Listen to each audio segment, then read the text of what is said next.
Assalamualaikum warahmatullahi wabarakatuh. Kembali lagi dengan saya Putri Maisara di pertemuan kedua mata kuliah Goal Setting Objective Key Result ataupun OKR. Nah, pada hari ini kita akan membahas tentang konsep dasar dari OKR itu, ya teman-teman.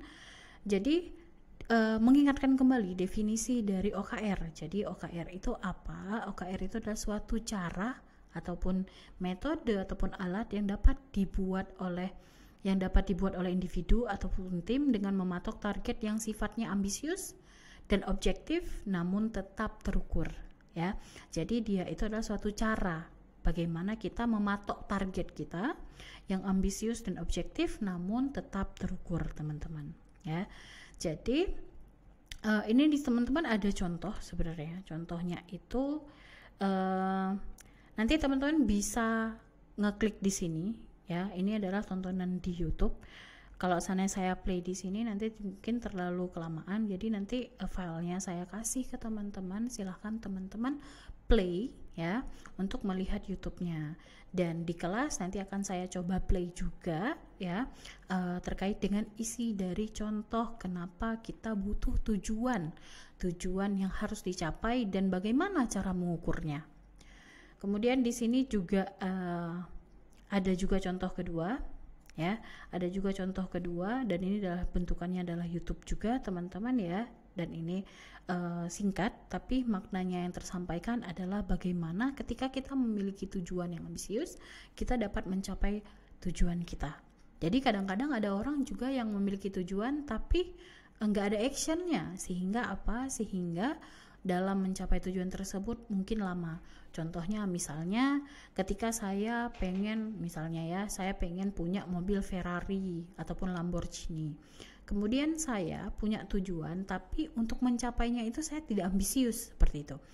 Nggak ada waktu yang ditentukan. Misalnya saya harus mempunyai mobil tersebut di umur saya yang keberapa. Nah, kita mungkin memiliki tujuan, tapi kalau seandainya tujuan tersebut tidak ada caranya, tidak ambisius, dan kemudian kita tidak juga melihat bagaimana progresnya, itu mungkin bisa jadi kita dalam mencapai tujuan tersebut, kita dapat mencapainya di umur udah 80 tahun. Mobil Lamborghini-nya dapat, tapi ternyata kita udah nggak mampu untuk membawanya lagi ataupun menyetirnya lagi. Sehingga apa? Makanya ketika kita menetapkan tujuan, ya, teman-teman harus diketahui terlebih dahulu kira-kira waktu untuk mencapai tujuan tersebut bagaimana. Kemudian kinerjanya bagaimana? Apakah sesuai dengan target atau tidak, ya. Makanya di sini kita belajar tentang OKR.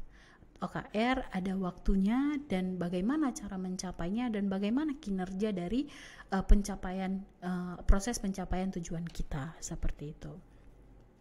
Oke, teman-teman, di minggu lalu kita sudah membahas tentang goals. Apa itu yang dimaksud dengan goals? Tujuan, ya. Kemudian setiap perusahaan ataupun organisasi dalam bisnis itu pasti memiliki goals. Ada beberapa contoh goals. Yang pertama ada sasaran pendapatan. Nah, misalnya dia pengen meningkatkan pendapatannya. Kemudian ada tujuan profitabilitas. Kemudian ada customer service goal. Dia mau meningkatkan layanan customer service-nya. Kemudian ada tujuan retensi karyawan. Nah, ini adalah beberapa contoh tujuan dari perusahaan dalam mencapai target dari perusahaan dalam mencapai tujuannya. Oke, kita bahas satu persatu, teman-teman, ya. Yang pertama, sasaran profitabilitas. Nah, sasaran profitabilitas ini ketika perusahaan, ya, memiliki organisasi, kan organisasi itu dalam bentuk bisnis ataupun perusahaan, ya, boleh.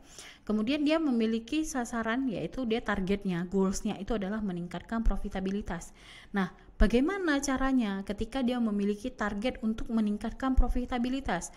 Sehingga dia menetapkan beberapa hal untuk mencapai hal tersebut. Yang pertama, membuat program pelatihan untuk perwakilan penjualan dan mempersingkat panggilan sehingga 5% hingga 5%. Kemudian bisa jadi juga mengurangi biaya fasilitas sebesar 15% selama 5 tahun ke depan. Nah, profitabilitas itu kan laba bersih ya teman-teman. Jadi setelah dikurangi biaya bayar gaji, biaya fasilitas, misalnya kita penggunaan listrik dan lain sebagainya. Nah, itu disebut dengan laba bersih ataupun profitabilitas. Perusahaan kadang-kadang melihat bahwa mereka untung ataupun mereka punya omset tapi profitnya adalah kecil, sehingga ada targetnya untuk meningkatkan profit dengan cara mereka harus menghemat ataupun mengurangi biaya fasilitas salah satunya.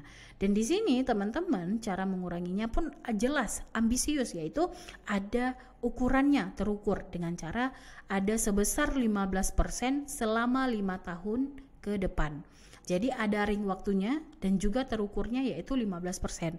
Sehingga teman-teman di sini selama 5 tahun bahkan melihat kira-kira pencapaiannya, targetnya 15%, apakah semuanya tercapai sesuai dengan 15% atau hanya tercapai 10% atau bahkan 5% saja. Nah, dari hasil tersebut teman-teman nanti evaluasi apa yang salah dari proses untuk mencapai tujuan tersebut. Apa targetnya atau cara untuk mencapai target tersebut. Kemudian yang kedua ada sasaran pendapatan. Goals ataupun tujuan perusahaan pasti ingin meningkatkan pendapatan teman-teman. Ya, salah satunya itu dengan cara targetnya dia membuat target bagaimana cara kita meningkatkan penjualan sebesar 10% pada akhir tahun. Jadi kita misalnya nih posisi kita saat ini di awal tahun ya, teman-teman pasti punya keinginan untuk meningkatkan penjualan sebesar 10% sampai akhir tahun. Berarti teman-teman dalam berapa bulan ini fokus 10% itu harus tercapai bagaimanapun caranya. Seperti itu. Kemudian yang kedua, meningkatkan pendapatan di divisi sebesar 15% pada bulan September. Jadi ada targetnya juga. Kemudian meningkatkan harga, nah bisa jadi produknya harganya ditingkatkan sebesar 5%. Misalnya harganya itu katakan 100.000, jadinya 105.000. Awalnya 100.000 karena ada kenaikan 5% dari harga sebelumnya, sehingga jadinya 105.000, dan itu dilakukan selama 12 bulan ke depan. Jadi targetnya jelas dan terukur di sini bisa kita ketahui ada angkanya, ada 5%-nya dan ada waktunya, yaitu 12 bulan ke depan, seperti itu. Kemudian juga ada tujuan retensi. Oke, sebelum kita masuk ke tujuan retensi, kita masuk ke tujuan layanan pelanggan terlebih dahulu. Layanan pelanggan ataupun disebut dengan customer service, teman-teman. Nah, teman-teman pasti kalau seandainya teman-teman pergi, misalnya katakan teman-teman ke perbankan, kemudian mau menuju ke customer service, ternyata di sana udah nunggu lama, pelayanan yang nggak baik, sehingga teman-teman komplain, ya. Nah, hasil komplain teman-teman tersebut pasti akan direkap dan ternyata setelah dicari tahu banyak yang komplain, sehingga perusahaan itu pasti akan menetapkan, oke, kita tujuan sekarang ini bagaimana meningkatkan customer service kita lebih baik lagi. Nah, kalau kita udah mempunyai tujuan tersebut, otomatis kita harus ada target dalam mencapai tujuan tersebut. Yang pertama, kurangi waktu respon antrian sebesar 10% pada akhir tahun.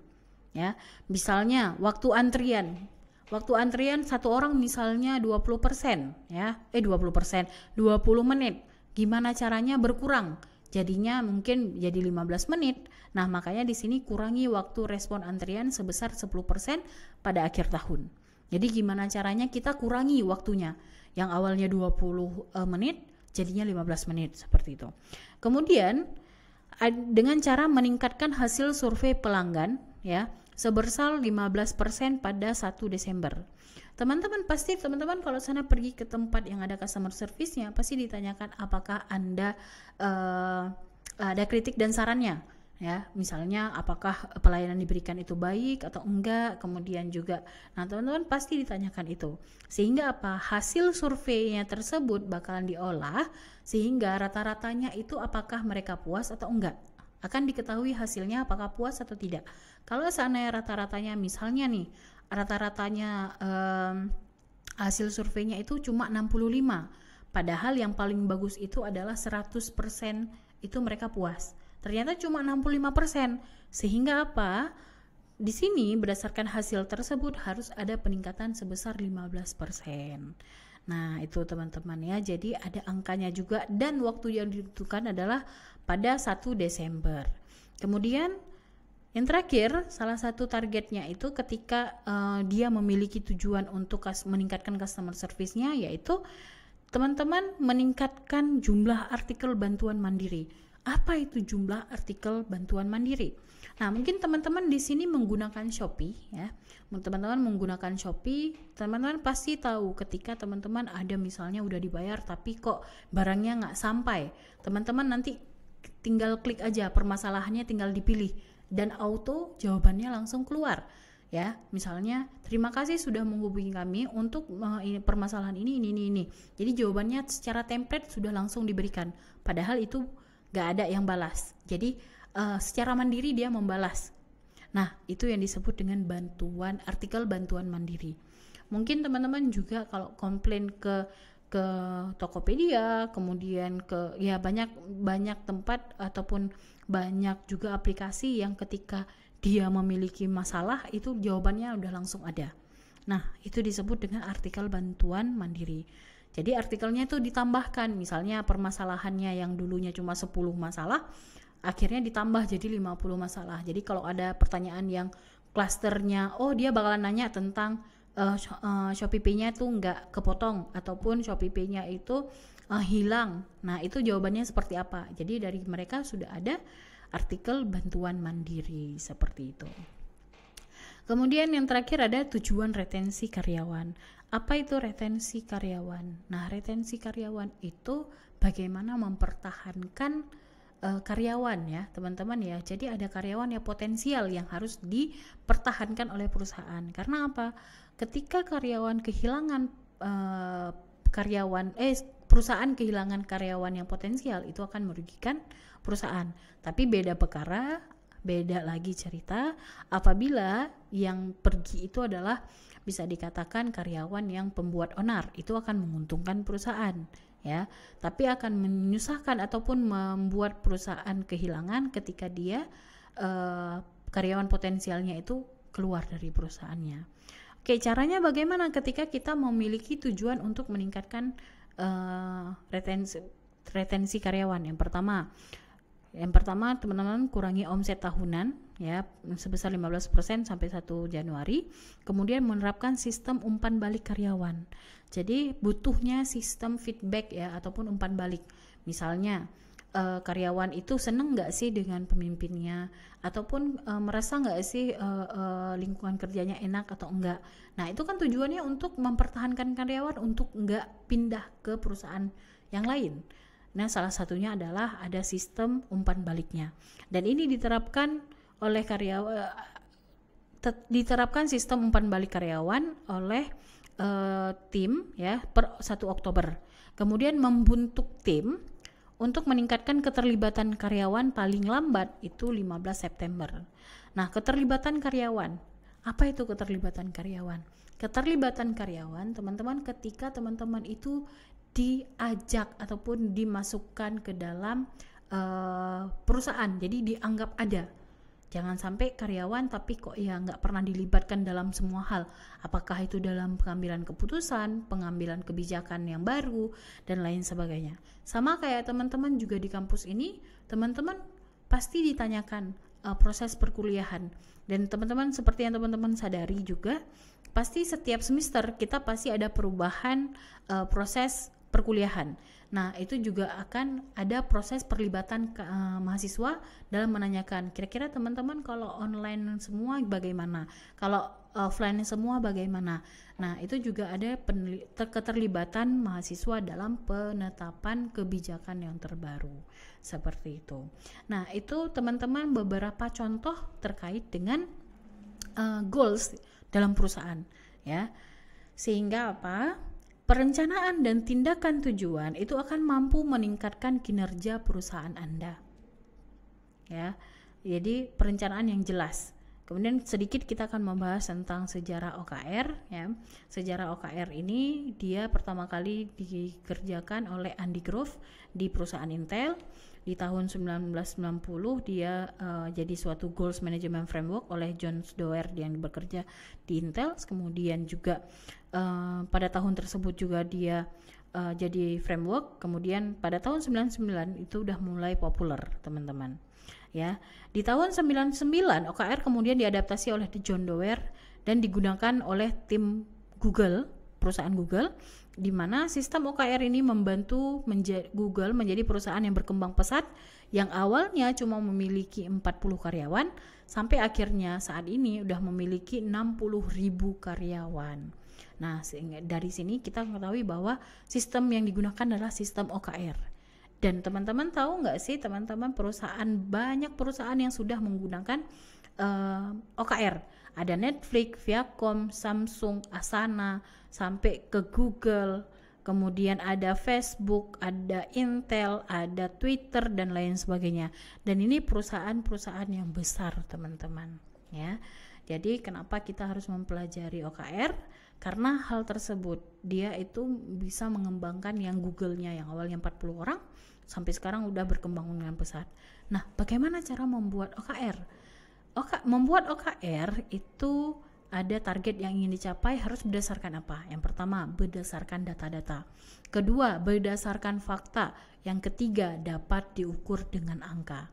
Sehingga apa? Sehingga objektif yang akan Anda dapat terlihat dengan jelas dari parameter dan progresnya secara fleksibel, teman-teman. Jadi ketika membuat OKR, teman-teman harus berdasarkan data-data, fakta, dan dapat diukur dengan angka. Ya.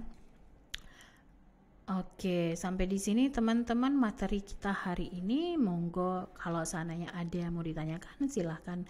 Lebih lanjutnya kita akan bahas di kelas ya. Silahkan teman-teman boleh bertanya di kelas, boleh juga bertanya di grup WhatsApp. Oke, lebih dan kurang saya mohon maaf. Wabillahi taufiq wal hidayah. Wassalamualaikum warahmatullahi wabarakatuh.